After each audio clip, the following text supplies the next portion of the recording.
2 minutes pour mieux comprendre. L'entrepôt de 22 000 m² dans les champs. En 2010, Ideolog s'est installé sur l'ancien terrain de l'usine textile dite Le Transvaal, rue du Capitaine Picavet.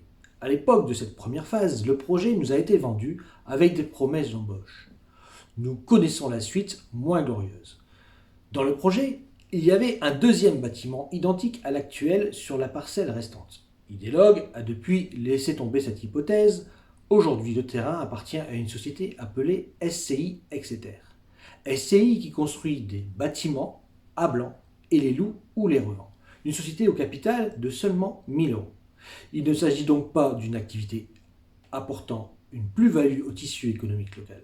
Ce bâtiment prévu est d'une superficie de 22 000 m², pour une hauteur de 15 mètres et de 24 quais pour chargement de camions. Par ailleurs, c'est un bâtiment IPCE de classe A, ce qui signifie, d'après le site servicepublic.fr, qu'il est susceptible de présenter de graves risques pour l'environnement, la santé ou la sécurité publique, ou des impacts importants sur le milieu aquatique et qui est soumis à autorisation environnementale. Beaucoup se demandent pourquoi laisser construire sur un champ. En fait, ce terrain englobant le projet de 2010 et celui de 2022 est classé en zone UE1, au plan local d'urbanisme, zone d'activité diversifiée.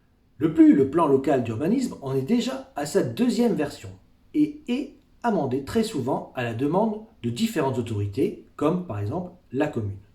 Pourquoi la commune n'a pas fait modifier cette parcelle qui aurait pu recevoir un vrai centre culturel, par exemple, ou un réel espace naturel partagé? Cela va-t-il créer de l'activité? Pas au regard de la surface exploitée. D'autant plus que nous n'avons aucune visibilité sur la nature du stockage et sa dangerosité. C'est aussi une nuisance importante avec une centaine de camions par jour. Une fois de plus, on peut se poser des questions sur l'attentisme de la municipalité sur un sujet important de cadre de vie, d'environnement et de maintien de la couronne verte. 10 ans, c'est le temps que nous avions pour changer les choses. Aujourd'hui, vous pouvez vous rendre en mairie aux horaires d'ouverture et ce jusqu'au 18 février 2022 pour consulter et participer à l'enquête publique. Allez-y. Merci de m'avoir écouté.